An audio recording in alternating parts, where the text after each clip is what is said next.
பகுத்தளிக்கும் நெறிமுறைகளுக்காகவும் அது வழங்கக்கூடிய பகுத்தறிவிற்காகவும் தமிழர்கள் மட்டுமல்லாது பல்கத்தல் போன்ற எக்காலத்திற்கும் பயன் பெறும் கூறுகள் இடம்பெற்றுள்ளன. மூன்றாம் விரிவான இதே சொற்களில் மட்டுமே கொண்டு எழுதப்பட்டு ரத்தின சுருக்கமாக அதே நேரத்தில் மிக ஆழமான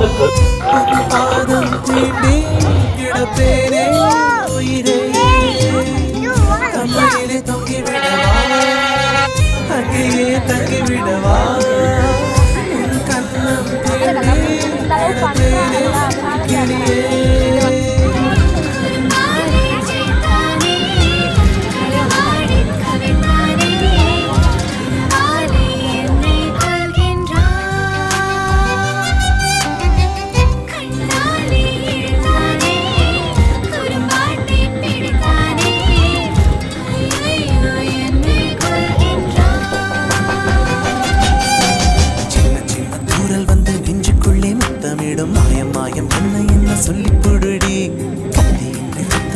காதல் வந்து யுத்தமிடும் காயம் காயம் இன்பம் என்று சொல்லிக் கொடுடி.